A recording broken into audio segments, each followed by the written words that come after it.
Bonjour. Comme à mon habitude, je vais procéder au tirage des filles et pour commencer, je vais faire un petit point astrologique.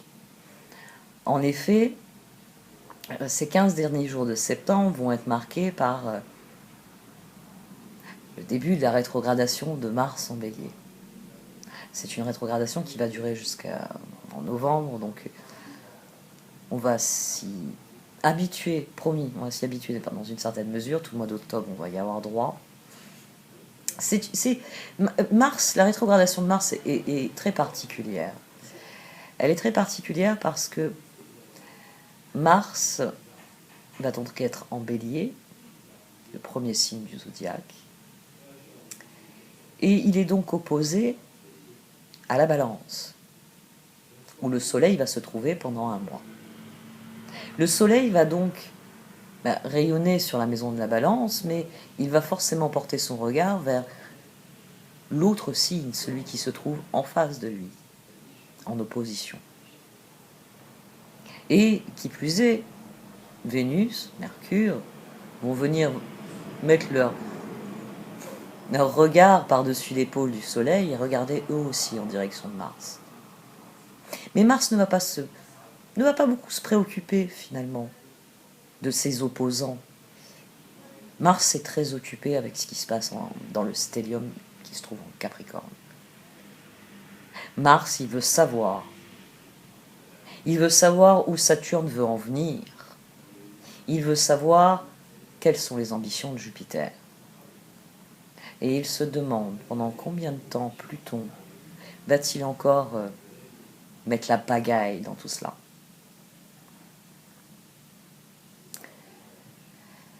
Depuis le mois de juin, Mars est en Bélier.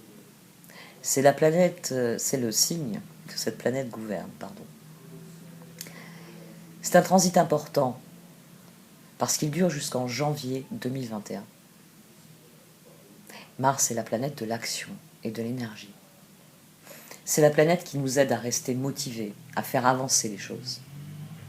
C'est-à-dire que lorsque Mars est à son meilleur, nous pouvons vaincre nos peurs, nous pouvons triompher des obstacles et nous sentir guidés sur notre chemin. Mais la planète rouge est aussi celle qui régit la colère. Et en Bélier, celle-ci peut être puissante, elle peut être dévastatrice. Et il va y passer 6 mois. C'est réellement l'énergie déjà qui a marqué toute l'année, puisque Mars a déclenché tous les phénomènes astrologiques depuis le début de l'année par les carrés qu'il a formés. Mais c'est vraiment l'énergie qui va prédominer jusqu'en janvier. Mars a le pouvoir. Il est en Bélier, il est puissant. Je vous l'ai déjà dit, c'est le manifestant, c'est celui qui se lève et qui revendique ses droits, et qui, s'il ne voit pas ses droits lui être accordés, va lever le poing. Parce que c'est l'activiste. C'est le héros courageux, audacieux. Parce que Mars en Bélier, c'est ce qu'il veut. Et il cherche à l'obtenir, quoi qu'il arrive. Mars en Bélier, il est rapide, il est direct, il ne fait aucun prisonnier. Il est sur le champ de bataille et il veut gagner. Et les prisonniers ne l'intéressent pas. Alors c'est une bonne nouvelle, parce que si on éprouve le besoin de faire bouger les choses, de les prendre en main, Mars est là pour ça.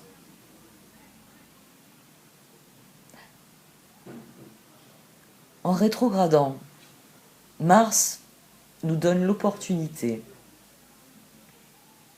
de plonger au cœur du problème, pas au cœur du problème, au cœur de la situation, pour voir quel barrage nous devons éliminer pour pouvoir avancer, pour pouvoir gravir la montagne de notre destin.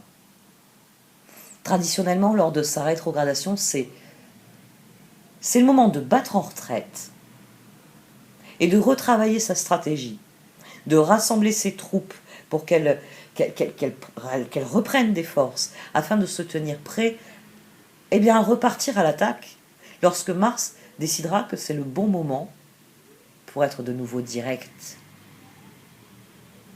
Il y a vraiment une chose pour lesquelles les rétrogrades sont les meilleurs.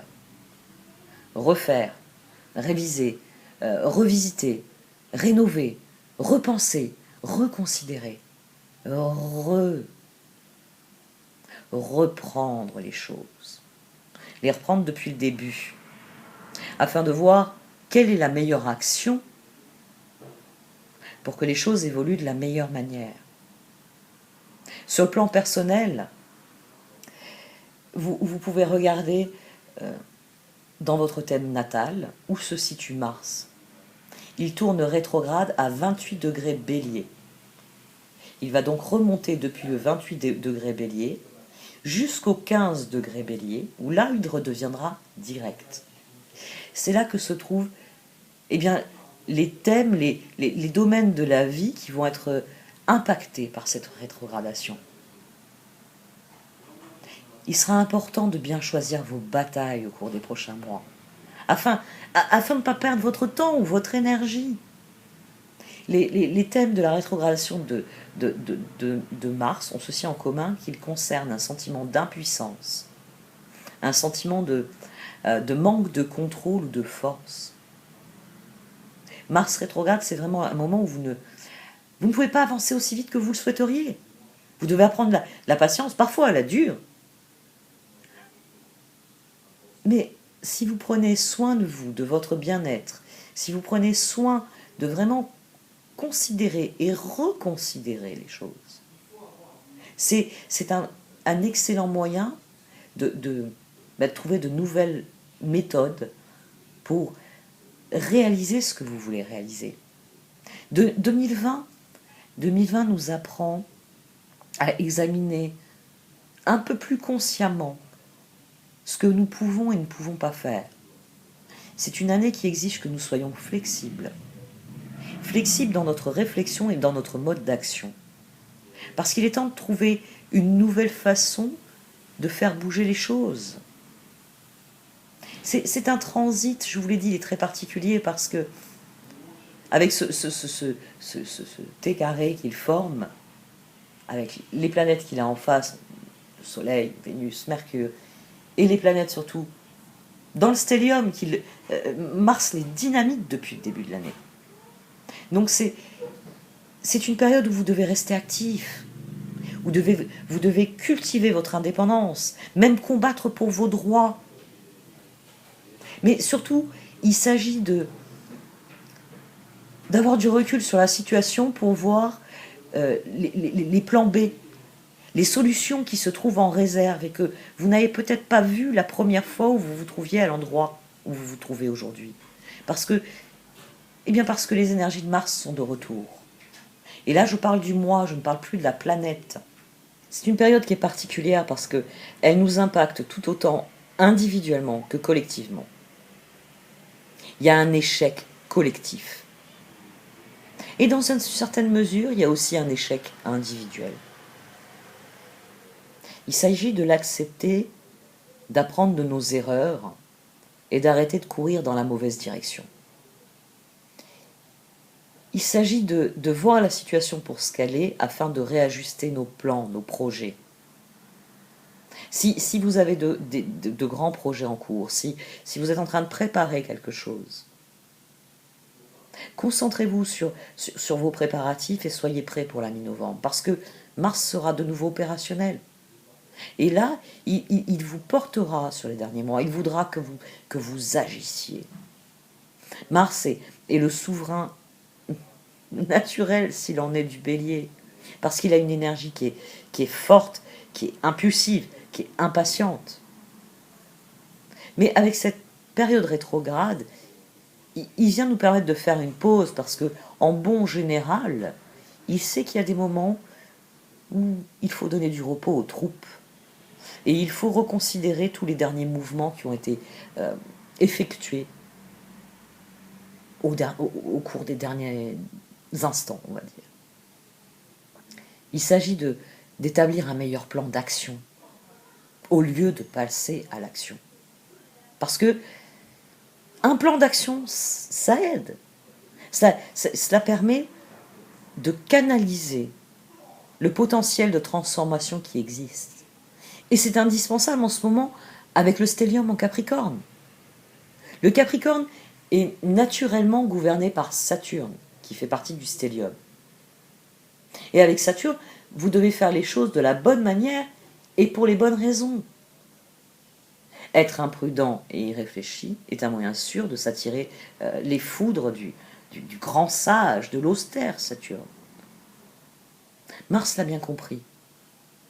Et alors, utilisez de la même manière que lui ce ralentissement afin de déterminer quelle est la meilleure marche à suivre. Soyez conscient que finalement Mars, il a envie de gagner, il est en bélier, il est fort, il veut gagner. Depuis le mois de janvier, il secoue la situation. Il va demander des comptes aux uns et aux autres. Mais ce qu'il veut, c'est une victoire. Il ne veut pas fournir encore de nouveaux combats et aboutir aux frustrations que nous connaissons. Il sait que le compromis n'est pas forcément une mauvaise chose, mais que, eh bien, pour établir quel va être le meilleur compromis, quel est le meilleur mode d'action, quels sont les endroits où il peut gagner finalement, et les endroits où il va falloir lâcher du lest, il faut qu'il comprenne l'autre. Et c'est ce que nous allons devoir nous aussi accepter pendant cette rétrogradation. Nous allons devoir prendre acte de ce qu'est la situation et de ce qu'elle est réellement. Nous allons devoir affronter la réalité, pas les illusions, pas les mensonges. Non, la réalité pour ce qu'elle est. Il y a des facteurs de complication sur cette rétrogradation. Nous avons un carré antécardinal. Bon, je vous l'ai dit, Mars s'oppose au Soleil, à Mercure, à Vénus en Balance. Mais c'est surtout parce que il est en train de quadriller. C'est un aspect dur, à 3 signes.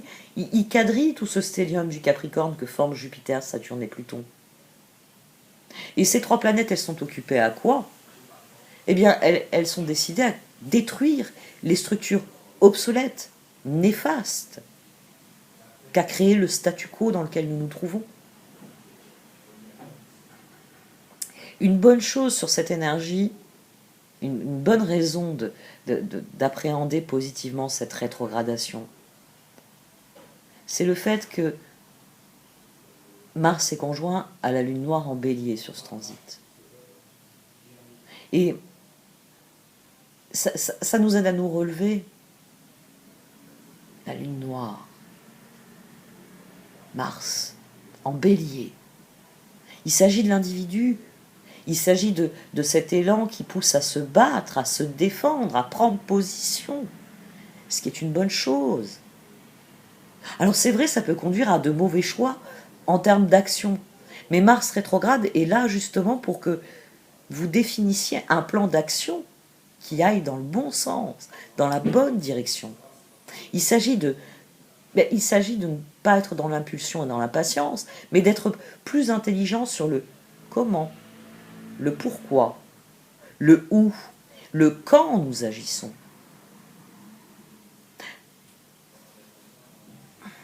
Je m'emballe. Ça m'arrive souvent quand je parle de choses qui m'intéressent. Je crois que j'ai assez détaillé sur Mars en Bélier. Une dernière chose. Portez une attention particulière à la pleine lune en Bélier, qui aura lieu faut que je vérifie, parce que j'ai toujours, moi, le 1er octobre. Il est probable qu'en Europe, ce soit en 2 octobre. J'ai pas encore fait mon calendrier. La pleine lune de ce début du mois d'octobre, elle est dans le même signe que Mars rétrograde, en Bélier. Et elle sera conjointe à Chiron. Alors c'est vrai qu'il peut y avoir un risque de violence durant cette pleine lune. Les énergies, je vous l'ai dit, sont puissantes. Voilà, on peut employer ce terme. Mais Chiron est celui qui guérit. C'est la figure par excellence de la guérison. Soyez attentifs autour de la nouvelle lune en Balance aussi, qui aura lieu à la moitié du mois. Je n'ai pas la date ici dans l'esprit. Elle s'oppose largement à Mars rétrograde. Et elle va constituer sans doute, j'ai pas encore étudié toute l'astrologie du mois d'octobre, mais je sais déjà pour avoir dressé plusieurs cartes, même si je ne les ai pas étudiés en détail, que la nouvelle lune créera un point critique, un point focal qui va cristalliser les tensions entre Mars, l'individu, et les planètes dans le stellium en Capricorne qui représentent les institutions et la nécessité de les faire évoluer, quoi qu'il arrive.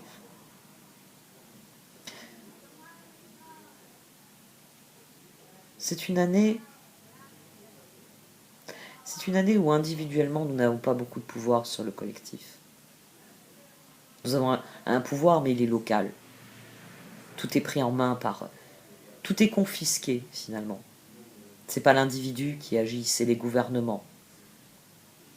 Et... Bon, je pourrais faire le même jeu de mots qu'il y avait Radio Paris, non, c'est pendant la Deuxième Guerre mondiale. Le gouvernement ment. Ouais. Pour de bonnes, pour de mauvaises raisons. Ça, on peut en débattre pendant des heures.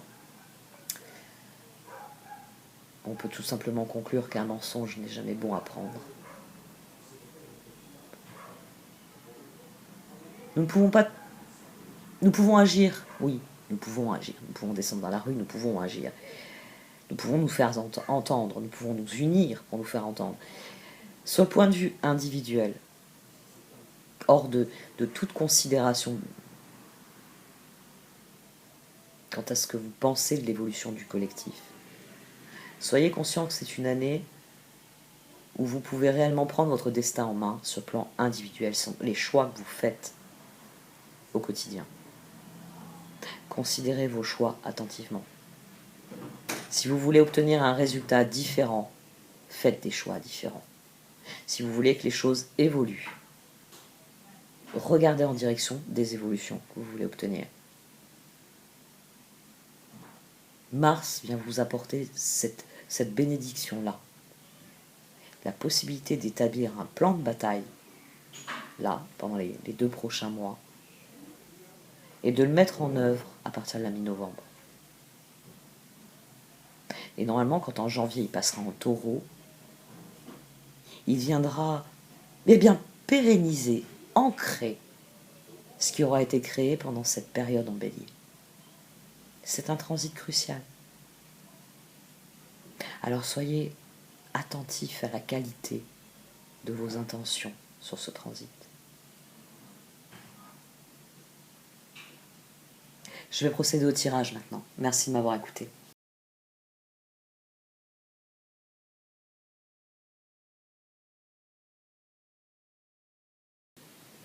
Voici donc votre tirage défi pour cette mi-septembre à mi-vierge. Au centre de ce tirage, vous avez la carte Dry Desert. Cette carte vient souligner que notre époque est difficile, elle est dystopique. Je vais rester sur ce terme que j'emploie depuis quelque temps. Elle l'est sur le plan collectif, et sur le plan individuel, elle génère des doutes, elle génère cette sensation que ça n'a pas de fin. Parce que c'est ça une traversée du désert, c'est se retrouver dans un état inconfortable, difficile, oui, je peux le dire, difficile, qui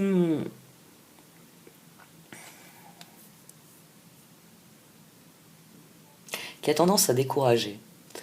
Alors que cette carte, elle souligne que, en progressant, en faisant preuve de flexibilité, d'adaptation, en puisant dans vos ressources, en mettant en œuvre ce qu'est votre résilience, c'est-à-dire votre capacité à transformer une situation difficile en quelque chose que vous pouvez utiliser.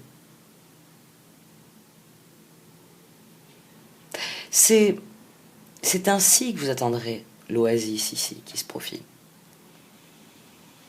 Parce que plus on est tenace, oui. C'est notre ténacité qui fait la différence dans ces moments-là. Et la ténacité, la persévérance, ce sont des qualités qui requièrent d'être ancré, d'être ancré dans ce que l'on est, être conscient de ce que l'on est, de ce que l'on est appelé à vivre. Vous êtes un symbole, vous êtes vierge, donc le symbole de cet ancrage, vous êtes un signe de terre. Cette carte en étant au centre, elle vient souligner que l'époque est difficile, mais je vais vous spoiler un peu. Tous les as sont sortis dans le tarot en dessous. Ils sont tous sortis parce que c'est un mauvais moment à passer. Parce que cette carte, elle souligne vraiment que vous avez toutes les ressources pour atteindre l'oasis. Et qu'une part de ce moment est là pour vous apprendre quelles sont ces ressources et comment les utiliser.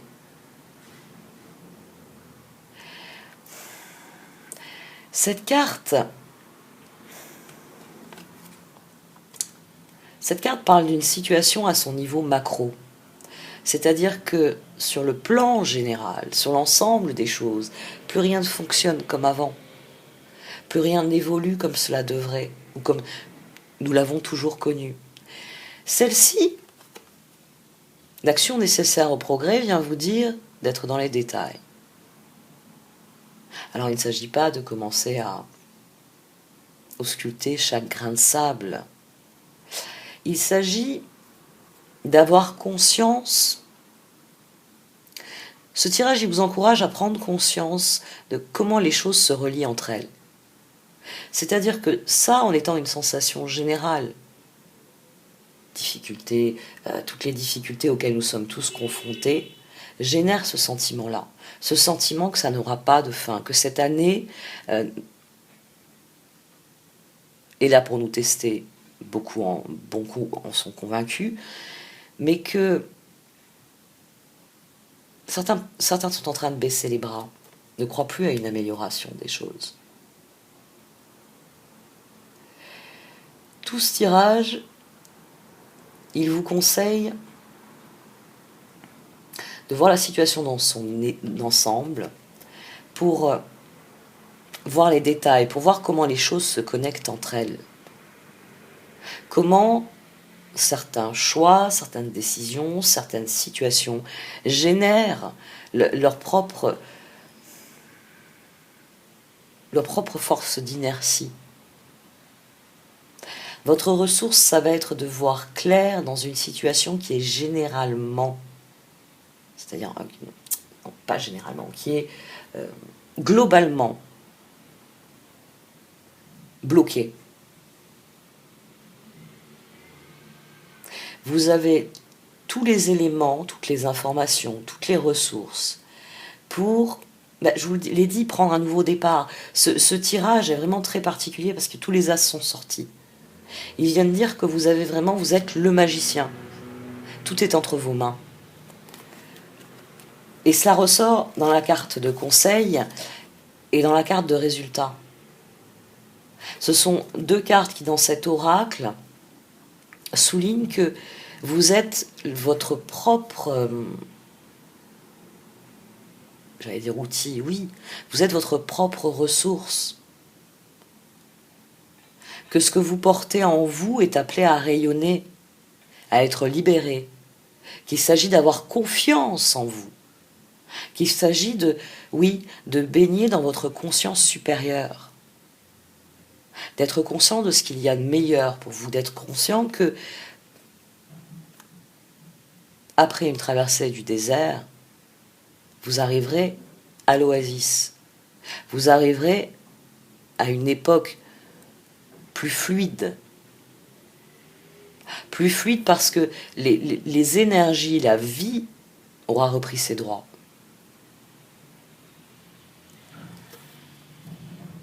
Et cela souligne aussi que vous pouvez voir les détails, c'est-à-dire les éléments, les choses sur lesquelles il faut agir pour que le mouvement général fonctionne. Comment expliquer cela ? Je cherche un exemple en fait depuis tout à l'heure. Quand vous avez... on va prendre... connais pas grand-chose. J'ai une psychose à ce niveau-là. Vous prenez une voiture. La voiture ne marche plus, elle ne roule plus. Ça, c'est la situation générale. Elle ne roule plus. Alors vous vous rendez compte qu'il n'y a plus d'essence. Vous faites le nécessaire, vous remplissez le réservoir, vous mettez de l'essence. Elle ne roule toujours pas. Vous avez besoin de cette voiture pour vous déplacer. Vous avez déjà réglé un détail, mais elle ne roule toujours pas. Pourtant, vous avez toujours besoin de prendre le volant et de prendre votre voiture et d'aller là où vous devez aller. Ah, c'était la batterie qui était à plat, c'était les bougies à changer, enfin... La situation, elle est bloquée dans son ensemble, mais vous pouvez la débloquer par de petites actions, par une décision peut-être. Il y a vraiment cette idée dans ce tirage que la solution, vous l'avez. Vous avez les ressources pour trouver la solution, c'est-à-dire que il s'agit de trouver le point de bascule, celui qui permet de faire évoluer la situation dans le bon sens. Et vous avez les ressources pour cela. Vous pouvez considérer cette traversée du désert, cette situation dans son ensemble qui progresse difficilement avec cette sensation que ça n'en finira jamais. Vous pouvez trouver les petites choses qui vont mettre de l'huile dans les rouages et qui vont faire que vous arriverez plus vite à la solution, que vous arriverez plus vite à l'oasis. L'évolution, c'est Fields of Dreams. Ça, c'est le résultat qu'on veut tous obtenir, la réalisation de nos rêves. Et cette carte, elle vient vous dire que c'est possible, que c'est pour vous, que vous pouvez réaliser vos rêves, que vous avez toutes les graines ici, que vous pouvez semer toutes les graines, en l'occurrence, Colette Baron-Reid, il y a son amour pour les œufs, vous pouvez semer toutes les graines nécessaires à la réalisation de vos rêves, que vous pouvez prendre soin de ces graines, ce que font les petits personnages ici, et qu'il en sortira, qu'à l'éclosion, ce sera exactement les résultats, que vous aurez visé, que votre ténacité, votre persévérance obtiendra. C'est un très bon tirage, même s'il est très particulier, où il vient vraiment dire, là il y a d'ailleurs ça tombe très bien, il y a ce V, que la situation semble relève de cette traversée du désert, de cet aspect-là particulier aux situations. Rien ne fonctionne, rien n'avance, dans tous les secteurs, ça ne va pas. Mais que vous pouvez trouver les ressources pour trouver les points pour que les choses se débloquent, pour mettre de l'huile dans les rouages. Parce que c'est vous qui avez toutes les ressources. C'est vous qui avez les ressources auxquelles faire appel pour faire avancer les choses. Et ces 4 cartes vous le disent. Et Fields of Dreams vous le garantit. Parce que votre ténacité, votre conscience profonde de ce que vous êtes, de ce que vous voulez devenir, tout cela va permettre à la clarté d'émerger. Je vais arrêter là pour cette partie du tirage et vous pouvez cliquer dans le menu déroulant où se trouve le lien pour la vidéo concernant le tirage de tarot qui se trouve en dessous. Merci de m'avoir écouté. N'hésitez pas à liker, à commenter ou à partager cette vidéo. Au revoir.